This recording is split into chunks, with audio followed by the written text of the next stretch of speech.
వరుస వివాదాల నేపథ్యంలో హైకోర్టు కీలక నిర్ణయం తీసుకుంది. అండ్ రంగనాథ్పై ఇటీవల పదే ఆగ్రహం వ్యక్తం చేసింది హైకోర్టు. ఏకంగా 63 కోర్టు ధిక్కరణ కేసులుండడంపై హైకోర్టు ఆగ్రహం వ్యక్తం చేసింది. అంటే ఇప్పుడు ఏదైతే ప్రధానంగా మాట్లాడుకుంటున్నామో లోతుకుంట భూముల వ్యవహారం అందులో 3 సార్లు ఉంది ఈ ఒక్క దాంట్లోనే.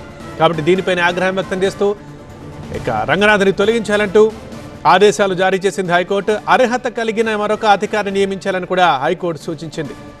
హైదరాబాద్లో ఆక్రమణల తొలగింపు, చెరువుల పరిరక్షణ ధ్యేయంగా రేవంత్ రెడ్డి ప్రభుత్వం అత్యంత ఆర్భాటంగా ప్రారంభించిన హైడ్రా వ్యవస్థ ప్రస్తుతం న్యాయపరమైన, పరిపాలనాపరమైన సవాలును ఎదుర్కొంటోంది.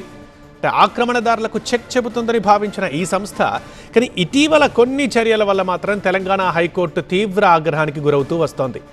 రాజ్యాంగబద్ధమైన ప్రక్రియల్ని విస్మరించి ముందుకెళ్తున్నారంటూ న్యాయస్థానం చేసిన ఘాటు వ్యాఖ్యలు, అవసరమైతే ఆర్మీని పిలిపించి మరీ కమిషనర్ని అరెస్టు చేయిస్తామని హెచ్చరించడం కలకలం రేపింది.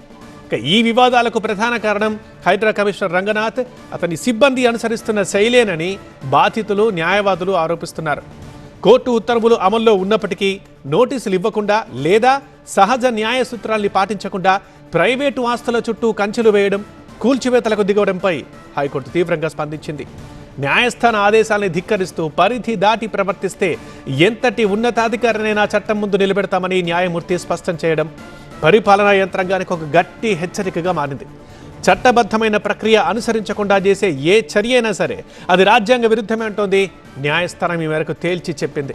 రేవంత్ రెడ్డి ప్రభుత్వం రాజకీయంగా అత్యంత ప్రతిష్టాత్మకంగా భావిస్తున్న ఈ ప్రాజెక్ట్ చట్టపరమైన పరిమితుల్ని దాటి ముందుకు వెళ్తోందన్న అభిప్రాయం బలపడితే అది ప్రభుత్వ గ్రాఫ్ని ప్రభావితం చేసే ప్రమాదం ఉందన్న అభిప్రాయాలు వ్యక్తమవుతున్నాయి. సో ప్రస్తుతం తలెత్తిన ఈ సంక్షోభం నుంచి బయటపడాలంటే హైడ్రా అధికారులు తమ వ్యూహాన్ని మార్చుకోవాల్సి ఉంటుందనే చర్చ కూడా సాగుతోంది. ఆక్రమణలపై ఉక్కుపాదం మోపడం సమర్థనీయమే అయినప్పటికీ ప్రతి చర్యకి చట్టబద్ధత, ముందస్తు నోటీసులు, రెవెన్యూ, మున్సిపల్ పరిధుల స్పష్టత తప్పనిసరి. సో న్యాయస్థానాల ఆదేశాల్ని తూచా తప్పకుండా పాటిస్తూ పారదర్శకతతో వ్యవహరించినప్పుడు మాత్రమే హైడ్రా వ్యవస్థ తన విశ్వసనీయతను కాపాడుకోగలదు.